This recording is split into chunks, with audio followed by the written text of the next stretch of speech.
There is quite a large chance of meeting some weirdos while walking through the streets of any, even significantly significant city in the US at night. This is especially true around or on pretty much every holiday on the calendar. Why I was out for a nighttime stroll to admire Christmas lights at 11:30 PM on Christmas Eve, God only knows. However, the events following that night were some of the oddest I had ever experienced. As I have already stated, I was casually strolling my way down a street in my hometown of Northfield, Ohio. Considering the location and season, it was deathly cold, nearly 10 below freezing. I was in my thick winter coat and near knee-high snow boots, but I'm the type of person who has a mild resistance to cold, so I didn't pay much mind to the freezing weather. I actually partially enjoyed it. Aimlessly ambling around the streets of the town is actually quite whimsical, observing the amount of hard work and effort the people must have put into their decorations. The houses are truly an amazing sight, and they set quite the mood. In truth, Christmas is my favourite time of year. As I was on my way back to my home, I stopped abruptly to more closely perambulate an astonishing decoration setup. Apparently, whilst I was admiring the incredible work, a lone stranger had seemingly been watching me from afar. I didn't notice the man's presence until after I had started making my way back to my home. As a heavy gust of wind rushed in my direction, I turned around to look away from the wind so it didn't sting my face as much as it would have. Then I noticed him, just standing there, still as a statue. He was around 30, maybe 40 yards away. From what I could tell, he didn't have a coat on, just maybe a sweatshirt, and he appeared to be carrying something. His presence unnerved me slightly. What was a man without a coat on doing outside in 10 degrees below zero, just gazing at a passerby? I was about to turn around and start traversing my way home when the stranger started to head in my direction. He appeared to have a staggering limp, and it seemed that he could barely hold himself up. At least, whatever he had on him. From where I was, it looked like he was skin and bones. As he came closer and closer, I felt the need to run, but for some reason, I just couldn't. It's impossible to explain why I felt compelled to stay. I just did. I just simply can't give a reason for standing there like I did. The stranger speedily approached me, mumbling something. The only thing I could make out was something about a burden being released and a curse, something you'd hear out of a gypsy's mouth. He shoved the box into my arms and ran off, thanking me for whatever reason. The box was your typical, generic, cliché Christmas present box. A small, perfect cube with a lid slightly bigger than it on the top. The box itself was green, with that perfect red ribbon making a pattern on it. In simpler terms, it was something like you'd see on a movie or TV show. The odd man had already sprinted out of sight before I could utter a thank you. I suppose he really wanted to get rid of it. But why? I saw nothing wrong with the gift. It looked perfectly normal. The contents may have been a bit suspicious, seeing as it was apparent that he and I hadn't opened it yet. I could only assume that someone had given it to him, unopened, and he thought it was a bomb or something and freaked out. But what he was rambling on about as he handed the gift was odd, however. I couldn't find a logical way to piece the whole event together. All I know is afterwards, I sped-walked my way back home to my house, considering it was late into the night anyway. I entered into the warmth of my home, removed my heavy winter gear, and plopped down onto my couch, box in hand. I stared at the box for at least 5 excruciatingly long minutes, contemplating whether or not I should gain enough courage to open the box and review its contents. What if it were a bomb? Or a murder weapon? After about 10 minutes of deep contemplation, I very, very slowly opened the box to reveal a bell. A simple, nearly insignificant bell. The thing couldn't have been more than 3 inches in height. I lightly grasped it and ever so lightly lifted it out of the box. It appeared to be an antique, having some wear and tear but still maintaining to hold some of its original luster. I'm not a geologist or anything, but by basic feel, I could tell that the bell was made of copper. There was a tiny inscription on the inside of the bell. It was one simple word: madness. The bell that the man on the street had given me. I was made curious by the word. What could it possibly mean? Was I cursed? I shrugged it off, trudged through the hallway to my bedroom and set the bell onto my nightstand. After about half an hour of watching TV, I shut it off and went to sleep. My dream that night was... well, there are a few proper words to describe it. Maybe sinister might be appropriate, but that probably doesn't cover it well. I was in my home. It seemed to be nighttime outside and there were no lights on in my house. In other words, it was near pitch black. In the low visibility, I could barely see my hands in front of me. I'm not sure, but I think I was in my living room, sitting on the couch. It was cold, as if someone had either turned the AC too high or left a window or door ajar. There I was, in the tense darkness, for what seemed like hours, until I heard a muffled sound come from my bedroom. It was nearly inaudible, but still noticeable. It was the ringing of the bell. Soft, but there. I began to stand up and walk towards the door out of curiosity. As I took each silent step closer to the door, the sound grew and grew with closeness. My bedroom door was closed, so I had to open it via the doorknob. The ringing persisted as I grappled the doorknob and twisted it open very slowly. As soon as I opened the door, I was shocked by what I saw, or more accurately, could see. I couldn't see much, considering the extreme darkness. However, I knew that something was there, in my room. I could only see a dark silhouette of a slender figure. The thing had to be at least 8 feet tall. It had the bell in its hands and was ringing it vigorously, humming a tune that I didn't recognize.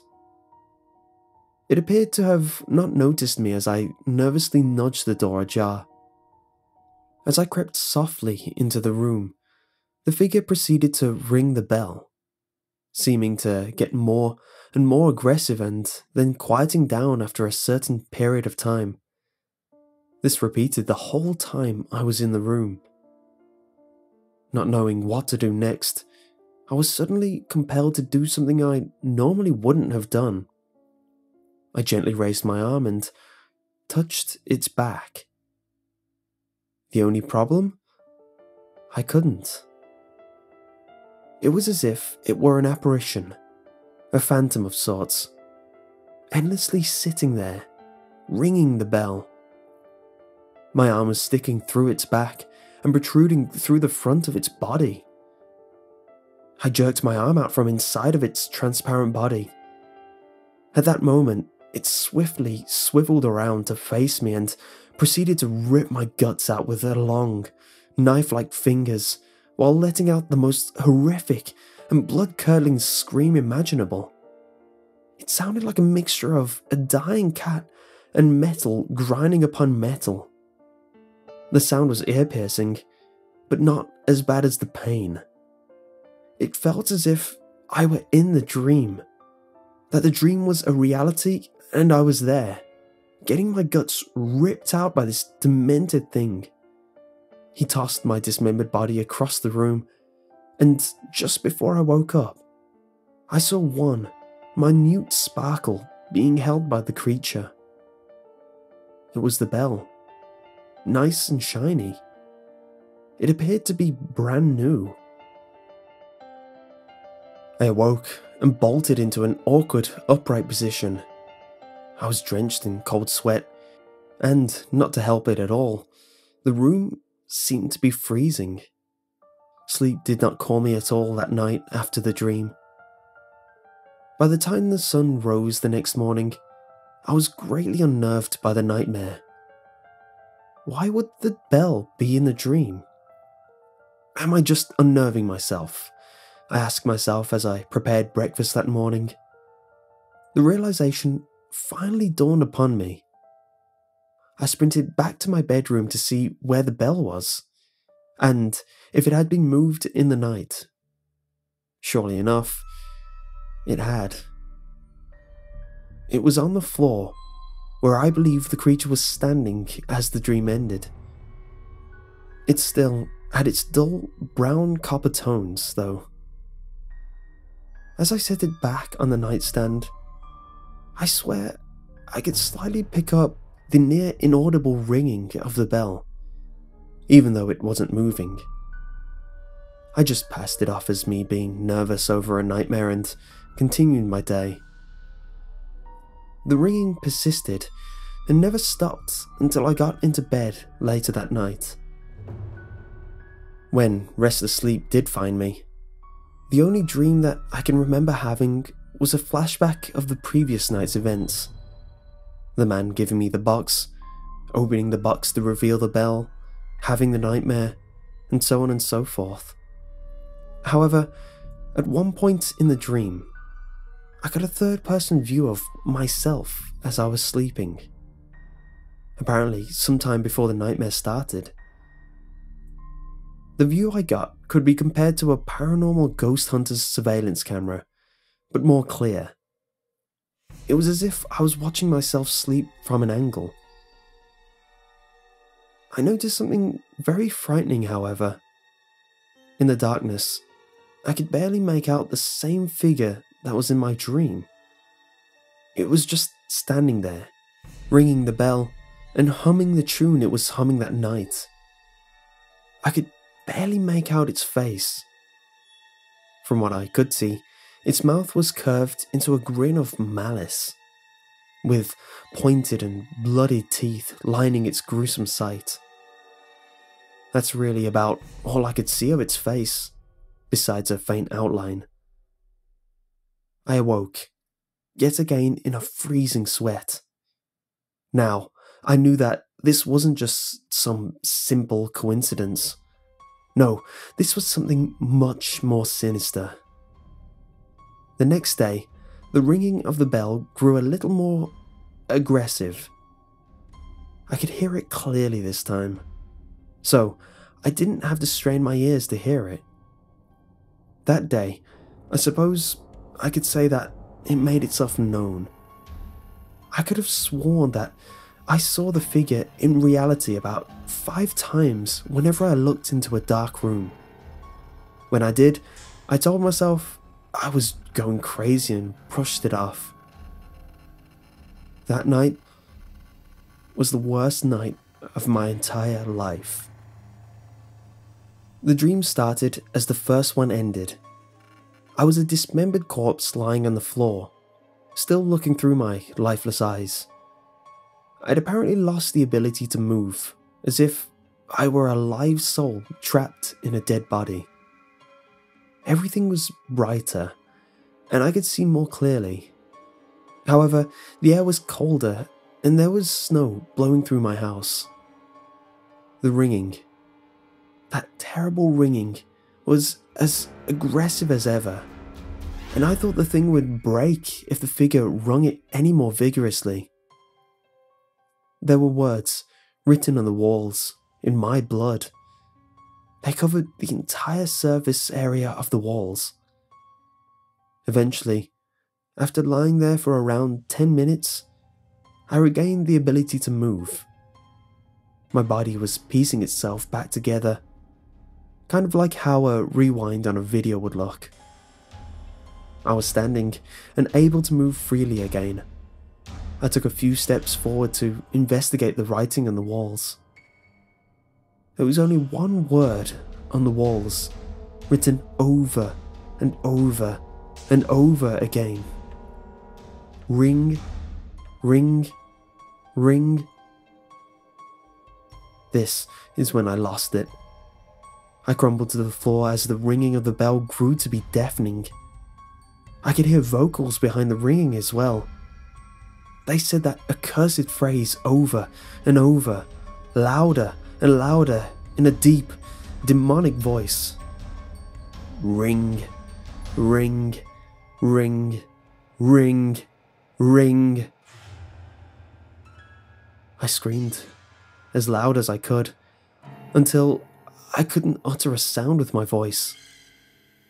I began to inflict self-harm, trying to injure myself in any way I possibly could, trying to will myself awake so I could get away from this nightmare of bells and the ringing. I awoke. My neighbour called the police, and after they took me to the station, they interrogated me, asked me questions, trying to provoke a response in any way. They did not succeed. I was moved from my home to a new place of living, and the bell discarded. I hated to move away from my old house, but I like this new place. The people are nice and the whole community is great. I love the walls here. They're so very, very white.